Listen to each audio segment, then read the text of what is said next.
नमस्कार. विदर्भ दूत news network मध्ये मी डॉक्टर संजय विकास पाटील आपल्या सर्व प्रेक्षकांचं स्वागत करतो. आज क्रांतिज्योती सावित्रीबाई फुले जयंती. महात्मा ज्योतिरावजी फुले, सावित्रीबाई फुले यांच्या विचार आणि कार्याचा जागर करून ते विचार आपण आत्मसात करून त्यानुसार आपल्या जीवनामध्ये वाटचाल करावी. आणि आज कथित सुशिक्षित समाज महात्मा ज्योतिरावजी फुले असतील, सावित्रीबाई फुले असतील, कितपत विचार आत्मसात करतात आणि त्यानुसार वाटचाल करतात का, हा मोठा प्रश्न आहे. यासाठी आज आपण महाराष्ट्र शासनाच्या अन्न आयोग समितीच्या राज्य सदस्य तथा समता परिषद विदर्भ अध्यक्ष मायाताई इरतकर यांच्याशी संवाद साधणार आहोत आणि त्यांच्याकडून शिवशाहू फुले आंबेडकर चळवळीच्या बद्दल आज क्रांतिज्योती सावित्रीबाई फुलेच्या जयंतीनिमित्त त्या विविध विषयांवर चर्चा करणार आहोत. नमस्कार मॅडम. आज सावित्रीबाई फुले यांची जयंती आहे, त्यानिमित्त आपण सर्व प्रेक्षकांना सुरुवातीला शुभेच्छा देऊयात. सावित्रीबाई आणि महात्मा ज्योतिरावजी फुले यांच्या स्मृतींना अभिवादन करूयात. आणि आज खऱ्या अर्थानं सावित्रीबाई यांची जयंती आपण साजरी करत आहोत. त्यावेळेस आपला समाज त्यांच्या विचारावर, त्यांचे आचार विचार कार्य कृती असतील त्या कितपत आत्मसात करतो हे पाहणं आवश्यक आहे. परंतु सुरुवातीलाच थोडं मी एक गोष्ट विसरलोय की तुमचं अभिनंदन करावं. नुकतेच महाराष्ट्र राज्य शासनाच्या अन्न समिती आयोगावर आपली सदस्य म्हणून निवड झाली, त्याबद्दल तुम्हालाही शुभेच्छा देतो. धन्यवाद. तर आज आपला समाज सावित्रीबाई फुले, महात्मा ज्योतिरावजी फुले यांच्या विचारांवर वाटचाल करतो का? सर्वप्रथम सर्वांना जय ज्योती, नवीन वर्षाच्या हार्दिक शुभेच्छा. आणि आज 3 तारीख म्हणजे नवीन वर्षातील हा पहिला उत्सव सावित्रीबाई फुले यांची जयंती, आणि हा आपण सर्व महिलांनी आवर्जून साजरा करावा, करतही आहेत. परंतु त्यांचे खरोखरच विचार समाजात आपण आचरणात आणत आहोत का, याच्यावरही आपल्याला आज बोलायचं आहे. नक्कीच. कारण जेव्हा सावित्रीबाई फुलेंनी शेण, माती, चिखल अंगावर झेलून आपल्याला शिक्षण दिलं आणि आपल्याला या लायक बनवलं की आपण आज जगभरात उंच भरारी घेत आहोत. नक्कीच. आणि एकीकडे आपण जर सावित्रीबाई सोबत बोलताना जर असा विचार केला की आई, तुला खरंच आम्ही आज शिकलो आणि आम्ही आज असं उंच भरारी घेत आहोत, वेगवेगळ्या क्षेत्रात आम्ही हिमतीने मेहनतीने आम्ही पुढे जात आहोत, तर तुला त्याबद्दल आनंद होतो का? तर आई होच म्हणेल की हो, तुम्ही माझ्या मुली सावित्रीच्या लेखी खूप चांगले शिकल्यात, खूप शिकल्या सवरून स्वतःच्या पायावर उभे राहून समाजासोबत खांद्याला खांदा लावून तुम्ही जर वावरत आहात, तर खरोखरच मला त्याच्यात आनंद वाटेल. पण दुसरीकडे जर पाहिलं तर आईला या गोष्टीचं दुःखही होईल की कोणी एक महाराज येईल आणि तो म्हणेल की एक लोटा जल, सब समस्या का हल, आणि आपण आपल्या शिक्षणाचा, आपल्या सगळ्या गोष्टींचा विसर पाडून आपण जर ते कार्य करत असू तर खरोखरच आईला याबद्दल दुःख होईल, हे निश्चितच आहे. ज्यासाठी सावित्रीबाई फुलेंनी एवढा मोठा त्याग केला, त्यांच्या या त्यागाचं, त्यांच्या या बलिदानाचं खरंच फलित झालं का, हाही एक विचार करण्यासारखा प्रश्न आहे. त्यांनी सर्व, आणि म्हणजे आज जर पाहिलं आपण त्यावेळेसची तत्कालीन परिस्थिती फुले घराण्याची, तर महात्मा ज्योतिरावजी फुले यांचे वडील तत्कालीन परिस्थितीमध्ये महाराष्ट्रामध्ये सर्वात मोठे श्रीमंत व्यक्ती म्हटले जात होते आणि होते. आज त्यांनी बांधलेले पूल आज ताब्यात महाराष्ट्रात कायम आहेत, विविध धरणे बांधले आहेत, कन्स्ट्रक्शन आणि इतर व्यवसायात त्यांचं प्रचंड मोठं व्यापक कार्य होतं. परंतु ही सर्व वडिलांची पार्श्वभूमी असताना सुद्धा महात्मा ज्योतिरावजी फुले यांनी त्या श्रीमंतीचा, त्या व्यवसायाचा विचार न करता 10 बाय 10च्या खोलीत बाहेर जाऊन, घराच्या बाहेर जाऊन राहायला सुरुवात केली. समाजात त्यांच्यावर अनेक त्या काळामध्ये वाईट प्रसंग त्यांनी समाजातले अगदी जवळून पाहिले आणि कुठेतरी काळजाला वेदना झाली, मनाला वेदना झाली की मला काहीतरी समाजासाठी करायचं आहे. आणि त्या हेतूनं ते घराबाहेर पडले. सुख, संपत्ती, व्यवसाय, पैसा सर्व बाजूला सरलं. आज जर फुले घराण्याचा तोच व्यवसाय त्याच पद्धतीने आज सुरू असता तर कदाचित अदानी अंबानीच्या नावासोबत यांचं सुद्धा फुले घराण्याचं भारतातील सर्वात श्रीमंत घराणं म्हणून नाव घेतलं असतं. बरोबर. तर तुम्ही आतापर्यंत सांगितले की त्यांचे विचार आपण आज आत्मसात करतो का? एवढ्या श्रीमंत घराण्यात सून म्हणून गेलेल्या सावित्रीबाई, त्यांचे पती सासरे प्रचंड श्रीमंत, त्यांनी जर त्या श्रीमंतीचा वापर केला असता आणि ती श्रीमंती पुढे आर्थिक वाढविण्यासाठी प्रयत्न केला असता, त्यांनी ती गोष्ट केली नाही. त्यांनी आर्थिक प्रगती पाहिली नाही, त्यांनी सामाजिक प्रगती पाहिली. बरोबर. आणि तुम्ही सांगितले का समाज त्या गोष्टीचा विचार करतो का? तर नक्कीच कुठेतरी वेदना होतात ज्यावेळेस आपण फुले घराण्याचा इतिहास चर्चेवरून बाहेर मांडतो किंवा कुठेतरी चरित्रामधून वाचतो, तर त्यावेळेस कुठेतरी दुःख वाटतंय की आज त्या विचारांवर आपण चालत नाही. नक्कीच मला तुम्हाला पुढे विचारायला आवडेल की महात्मा ज्योतिरावजी फुले असतील किंवा सावित्रीबाई फुले असतील, यांनी महिला अन्याय अत्याचाराला त्या काळामध्ये विविध त्यांच्या तत्कालीन परिस्थितीतल्या विविध साधनांद्वारे त्या गोष्टीवर मात करण्याचा प्रयत्न केला, अत्याचार थांबविण्याचे प्रयत्न केले. आजच्या परिस्थितीमध्ये तुम्हाला काय अभिप्रेत आहे की आज समाजामध्ये जर तुम्ही पेपर उघडले किंवा कुठे माध्यमांमध्ये पाहिलं तर दर दिवसाला अन्याय अत्याचाराच्या विशेषतः महिलांवरच्या बातम्या तुम्हाला प्रत्येक ठिकाणी दिसतात. शेवटी माणूस कंटाळतो, हे हेडिंग पाहिलं बातमी वाचत नाही, रोजच झालेलं आहे. याबद्दल काय सांगा?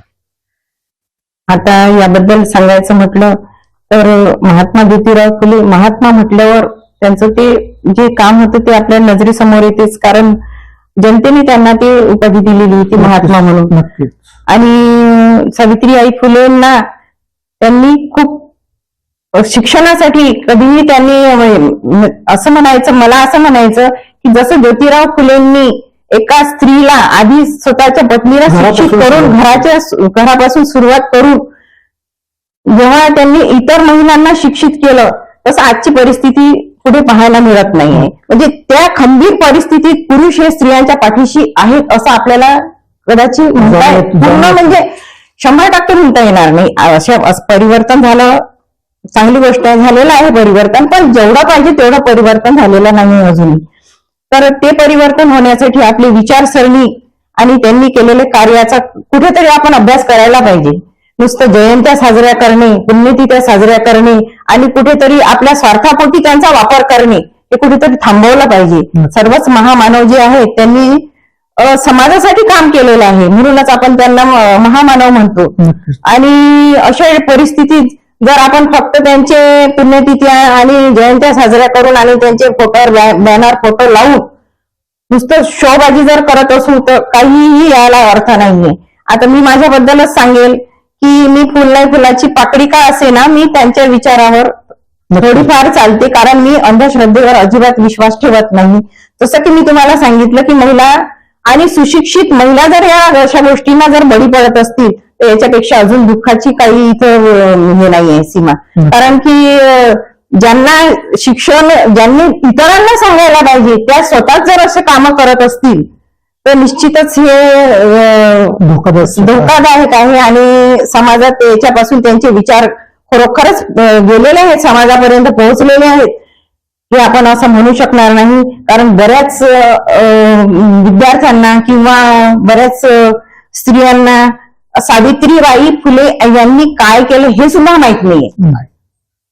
आणि तुम्हाला मी अजून एक गर्वानं एक गोष्ट सांगू इच्छिते की समता परिषदेने खरोखर महात्मा ज्योतिराव फुले, सावित्रीबाई फुले, डॉक्टर बाबासाहेब आंबेडकर, छत्रपती शाहू महाराज, छत्रपती शिवाजी महाराज यांचे विचारावर सतत काम करत आहेत आणि खरोखर त्यांनी यांना जागृत ठेवण्याचं काम केलेलं आहे. तर आज मला या गोष्टीचा स्वाभिमान वाटतो की मी खरोखर समता परिषदमध्ये काम करते. माननीय भुजबळ साहेबांनी बऱ्याच ठिकाणी त्यांच्या पुतळ्यांचे अनावरण केलेले आहे आणि 3 तारीख म्हणजे आजच्या दिवशी आज नायगाव येथे खूप मोठा एक कार्यक्रम आयोजित केलेला आहे. त्याच्यामध्ये भुजबळ साहेबांचं खूप मोठं योगदान आहे आणि त्याच्यामुळेच तिथं आज एक महिलांसाठी वसतिगृह, विद्यार्थ्यांसाठी आणि एक शाळा तिथं निर्माण होणार आहे.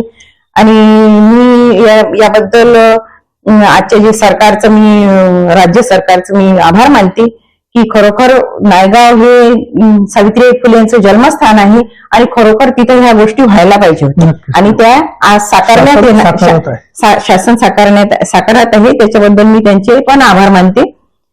नक्कीच तुम्ही सांगितल्याप्रमाणे समता परिषद महाराष्ट्रभर छगन भुजबळ साहेबांच्या नामदार छगन भुजबळ साहेबांच्या नेतृत्वात काम करीत आहेत. तुमच्यासारखे धडाडीचे पदाधिकारी कार्यकर्ते त्यांना लाभलेले आहेत आणि समता परिषदेच्या माध्यमातून संपूर्ण बहुजन चळवळ महाराष्ट्रभर नव्हे तर भारतभर जगभर त्यांचे आचार विचार बहुजन चळवळीचे विचार पोहोचवत आहे. नक्कीच कौतुकास्पद आहे. यानंतर मॅडम तुम्हाला थोडासा वेगळा प्रश्न विचारायचा आहे. महात्मा ज्योतिरावजी फुले यांच्या काळात पुण्यामध्ये एका महिलेवर आपण नाव नाही घेऊ, अत्याचार झाला होता. ती बिचारी अत्याचार पीडित महिला आत्महत्या करायला निघाली होती. त्यावेळेस फुले दाम्पत्यानं त्या महिलेला आत्महत्येपासून परावृत्त केलं, तिला आश्रय दिला आणि समाजात एक वेगळं स्थान दिलं.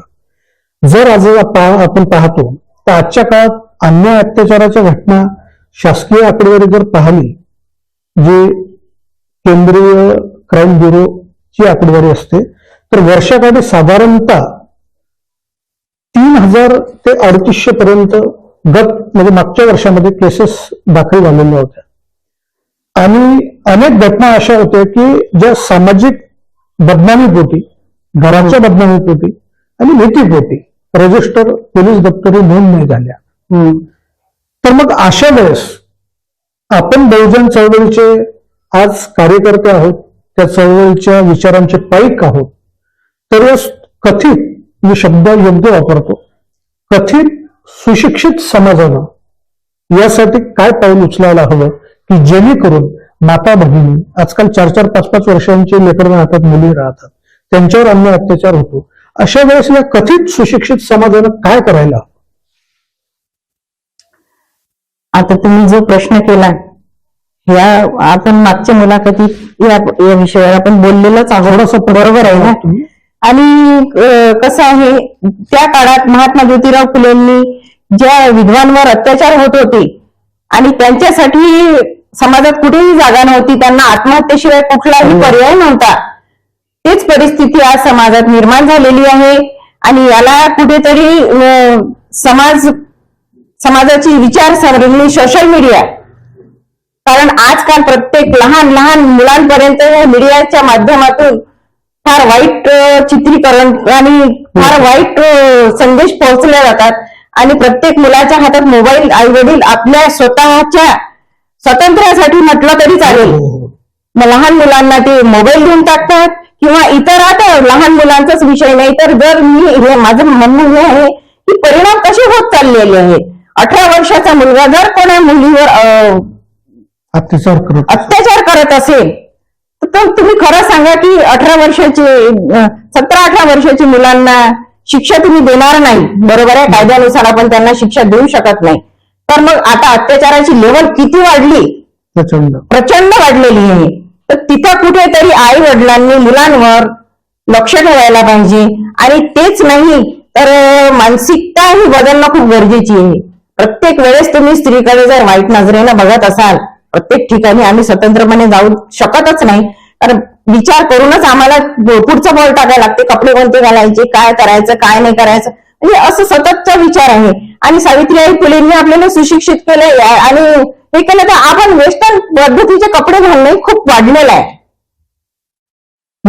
तो प्रश्न ज्याच्या त्याच्या विचारांचा नाही, तो जरी आपल्या विचाराचा प्रश्न असला तरीही कुठेतरी आपली भारतीय संस्कृती जी आहे त्याचं जतन कुठेतरी व्हायला पाहिजे. काहीतरी त्याची मर्यादा असली पाहिजे. त्यामध्ये नक्कीच तुम्हाला आता मला सांगितलं तरी काही हरकत नाही. काही समाजामध्ये महिला पूर्णपणे शरीर त्यांच्या विशिष्ट पेहरावाने झाकून घेतात. अलीकडेच आता नुकत्याच निवडणुका झाल्या नगरपालिकेच्या, नगरपंचायतीच्या, त्याच्यामध्ये उमेदवार संबंधित समाजाची महिला, परंतु पूर्ण तोंड वगैरे झाकून त्यांनी हा विचार नाही केला की मतदाराला मी कोण आहे, काय ओळख द्यावी, पण त्यांनी अंग प्रदर्शन टाळलं. आणि आज जर पाहिलं तर हिंदू संस्कृतीमध्ये, हिंदू धर्मीयांमध्ये, मग त्याच्यामध्ये बहुजन असतील, इतर असतील, सर्व हे अंग प्रदर्शनाला चालना देतात. आज 17-18 वर्षाची मुलगी घरात असेल ती काय कपडे घालते, आता त्यावर फारसं मी बोलणार नाही, आपणच सांगा. नाही, आपला प्रश्न इथपर्यंत आला म्हणून आपण ते विषयाकडे बोललो. पण कपड्यांपेक्षाही आपला जो दृष्टिकोन आहे तो प्रत्येकाने बदलायला पाहिजे. आणि खरंच एखादी महिला किंवा एखादी मुलगी कुठे संकटात आहे तर तिच्या मदतीने धावू शकतो आपण, प्रत्यक्षात आपण असं करू शकतो. पण तिथे कुठेतरी पुरुष वर्ग म्हणा किंवा महिलांची मदत करायला कुठेतरी मागे पडतात, म्हणजे मागे राहतात. त्याच्यामुळे अत्याचाराचं प्रमाण खूप वाढलेलं आहे. आणि बऱ्याच ठिकाणी असंही पाहायला मिळते की कुठे कुठे 1 वर्ष झालं, 2 वर्ष झालं, आमच्यावर अत्याचार होत आहे. तर हा विषय मला पटण्यासारखा नाही, गोष्टी आहे. बरोबर आहे. कारण अत्याचार आणि जो काही विषय असतो तो फार असा क्षणात घडलेला विषय असतो. आणि तुम्ही त्याला 1 वर्ष 2 वर्ष जर अवधी म्हणत असाल तर कुठेतरी त्याला आपण स्वतःही कारणीभूत असतो, बरोबर आहे की नाही. तर मला असं वाटते की समाजात प्रत्येक ठिकाणी बॅड टच गुड टच अशा पद्धतीच्या शाळांमध्ये शिक्षण म्हणजे त्याचे क्लासेस घेतले पाहिजे. कुठेतरी मुलींना समजलं पाहिजे की कुठेतरी आपलं कशा पद्धतीचं वागलं पाहिजे म्हणून आई वडिलांनी सुद्धा सांगायला पाहिजे. आणि मुलींना सगळ्या गोष्टी सांगणं गरजेचं नाही, मुलांना सुद्धा या गोष्टीची जाणीव करून दिली पाहिजे की बेटा समाजात वावरताना आपण महिलांचं रक्षण करणं. तर छत्रपती शिवाजी महाराजांचे फोटो आपण आपल्या घरात लावतो, सगळ्या गोष्टी आपल्या आहेत, पण खरोखर शिवाजी महाराजांनी त्या काळात एका मोगल समाजाच्या स्त्रीला सुद्धा संरक्षण दिलं आपली आई म्हणून, बरोबर. तर आपण दुराभाव न करता आपण कुठेतरी धावून गेलं पाहिजे. एकमेकाच्या अडचणीत आपण एकमेकाला सहकार्य केलं पाहिजे आणि विचार बदलणं फार गरजेचं आहे. आणि स्वतःपासून सुरुवात केली तर खरोखर समाजात परिवर्तन घडते, अशा मताची मी आहे. नक्कीच. थोडक्यात म्हणजे जोपर्यंत आर्थिक फायदा आहे तोपर्यंत सर्व काही ठीक आहे. आर्थिक फायदा संपला की नंतर 4-5 वर्षांनी अत्याचार होतो, अशाही घटना बऱ्याच वाढलेल्या आहेत. या लोकांनी थोडा सुद्धा विचार करायला हवा असं आपल्या सांगण्यातून जाणवतं. नक्कीच मॅडम, आतापर्यंत आपण चांगली माहिती दिली. यानंतर थोडासा वेगळा प्रश्न असा विचारायचा की महात्मा ज्योतिरावजी फुले यांनी सत्यशोधक समाजाची स्थापना केली त्या काळामध्ये, की ज्या काळात अत्यंत प्रतिकूल परिस्थिती होती, अशाही काळात त्यांनी सत्यशोधक समाज स्थापन केला. अंधश्रद्धेला मूठ माती देण्याचा निर्णय त्यांनी घेतला आणि समाजासमोर ठेवला. अनेक अडीअडचणी आल्या, परंतु आजही बहुजन समाज, त्यामध्ये माळीच समाज असेल असं मी म्हणणार नाही, परंतु कर्मकांडाच्या नादी लागलेला दिसतो. कुठेतरी एखादा बाबा शुभंतर करून धागा दोरा बांधतो, द्या 5,000, अमुक ठिकाणी भंडारा द्या 10,000, अमुक ठिकाणी हे करा ते करा ते करा. याविषयी तुम्ही काय सांगाल? त्या काळातला सत्यशोधक समाज, त्यांचे विचार आणि आजच्या काळातला स्वतःला बहुजन म्हणवणारा, त्या विचारांवर चालणारा, एकीकडे महात्मा ज्योतिराव फुलेंचे आम्ही पाईक आहोत, बाबासाहेब आंबेडकरांचे पाईक आहोत, आणि घरात 3-3 तास ते चालू राहते होम होम पूजापाती, 5,000 देईन 10,000 देईन गरजेला. याविषयी काय सांग? महात्मा ज्योतिराव फुले यांनी सत्यशोधक समाजाची स्थापना कशासाठी केली? की कर्मकांडाला आळा घालण्यासाठी, बरोबर. आणि ज्या लग्नात अवाढव्य आपण खर्च करतो, त्या खर्चात आपण अक्षदा टाकताना धान्य वापरतो, ते आपल्या पायाखाली येते आणि ते फेकल्या जाते. तेव्हा त्यांनी सांगितलं होतं की आपण त्या ठिकाणी फुलांचा वापर केला पाहिजे, कारण आपल्याला त्या व्यवसायात तेही आपले नफा येऊ शकतो, उत्पादन वाढू शकते आणि त्याच्यापासून अन्नाचाही नासाडी होत नाही, थांबते म्हणून. हा एक मुद्दा तर होताच. पण आजची परिस्थिती जर आपण पाहिली, जसं आपण म्हणतो की गरीब असो का श्रीमंत असो, त्यांच्या डोक्यातून श्रद्धा आणि अंधश्रद्धा याच्यातली जी बारीकशी पुसटची रेष आहे ती अजून लक्षात आलेलीच नाहीये. कारण एखादे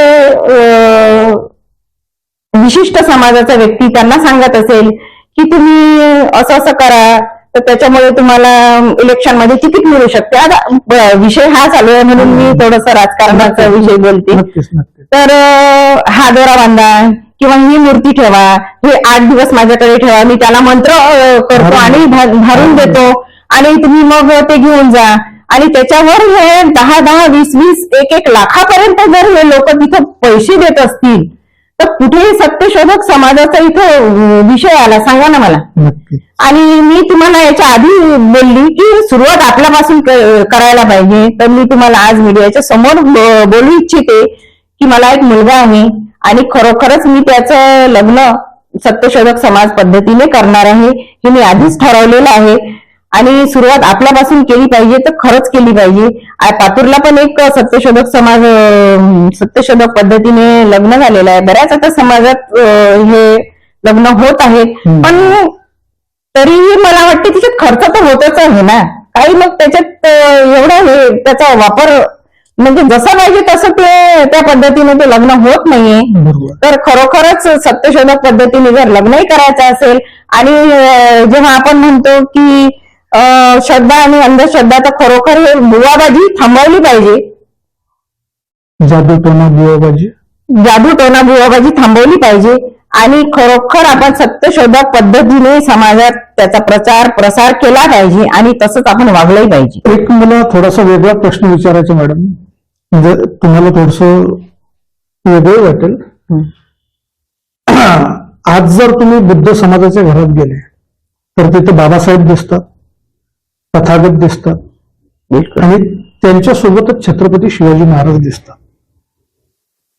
हा थोडासा वेगळा प्रश्न आहे, आपल्याला काय मत मांडायचं ते मांडायलाच, पण माझ्या अनुभवातला प्रश्न म्हणजे मला वैयक्तिक पडलेला प्रश्न आहे. आज तुमच्या आता समाजावर मी बोलणार नाही, हा समाज तो समाज तो. मी सर्वच समाजाला एक मानतो. मी कोणत्याच समाजाचा नाही, मी व्यवस्थेचा आहे, एका धर्माचा नाही, एका जातीचा नाही. पण आज जर समजा माळी समाजाच्या घरात गेलो त्या व्यक्तीच्या, तर ज्या महात्मा ज्योतिरावजी फुले, सावित्रीबाई फुले यांनी शिकायला भाग पाडलं, शिकविलं, पोटाला लावलं, आज त्या थोर महापुरुषांचे फोटो प्रतिमा मला माळी समाजाच्या अनेक घरात दिसत नाहीत. मग या लोकांचं मत काय आहे की महात्मा ज्योतिराव फुले आणि सावित्रीबाई फुले यांनी इतर समाजासाठीच काम केलं का, माळी समाजासाठी काहीच केलं नाही का, असं काही वाटतं का? नाही, असं तर काही वाटत नाही. कारण समाज म्हटल्यावर त्याच्यात सगळे घटक आले. समाज म्हणजे जात नाही म्हणू शकणार आपण. नाही, समाज म्हणजे आपल्या आजूबाजूचा परिसर, व्यवस्था, त्याला आपण समाज म्हणतो. पण समाजाची व्याख्या आता लोकांनी बदलून टाकलेली आहे. समाज म्हणजे जात समजून लोक आजकाल बोलतात. महात्मा ज्योतिराव फुले यांची प्रतिमा आवर्जून प्रत्येक बुद्ध समाजाच्या घरात आपल्याला दिसते, कुठेच शंका नाहीये. आणि आता माळी समाजाबद्दल जर बोलायचं म्हटलं तर मला तरी गर्व वाटते की आमचे पूर्वज महात्मा ज्योतिराव फुले आणि सावित्रीबाई फुले यांचे आम्ही वंशज आहोत, हे खूप मोठी गोष्ट आहे.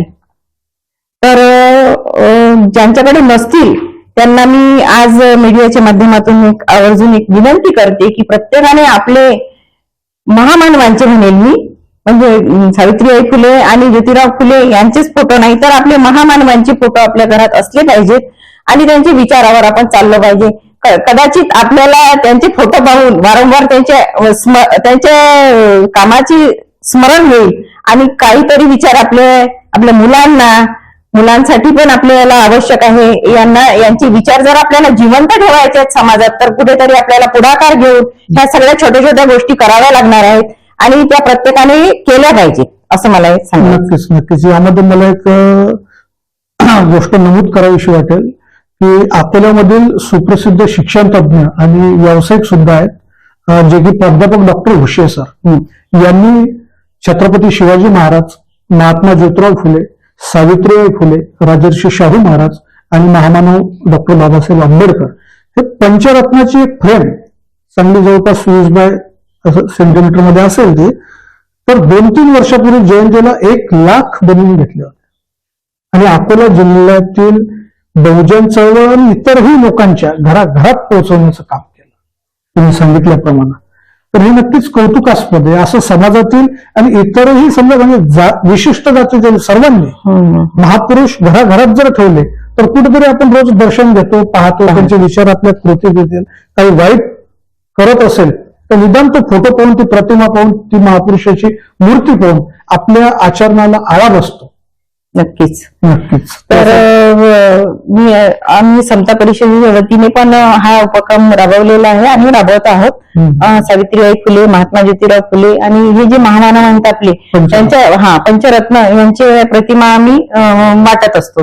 नक्कीच इरतकर मॅडम, आपण आतापर्यंत चांगल्या पद्धतीनं मार्गदर्शन केलं आणि सावित्रीबाई जयंती निमित्त ही आवर्जून मुलाखत सर्वांनी पाहावी आणि आपले विचार म्हणजेच सावित्रीबाई फुलेंचे विचार जे आपण मांडले ते आत्मसात करावेत. आणि शेवटी मी तुम्हाला आणखी एक वर शुभेच्छा देतो की आज आपण महाराष्ट्र शासनाच्या राज्यस्तरीय समिती जे की गोरगरिबांसाठी समाजातील शेवटच्या तळागाळातील माणसांसाठी अन्न धान्य पुरवठा विभागामार्फत अन्न समिती काम करते. योग्य रीतीनं समाजातील म्हणजे दुर्बल घटक असतील, आर्थिक अडचणीतील घटक असतील, यांना अन्न सुरक्षा प्रदान करते, अन्न पुरवठा पुरवते. त्यासाठी आपण कार्य करीत आहात. त्या कार्याला, तुमच्या समितीला आणि एकंदरच महाराष्ट्र शासनाच्या अन्नधान्य पुरवठा विभागाला मी शुभेच्छा देतो.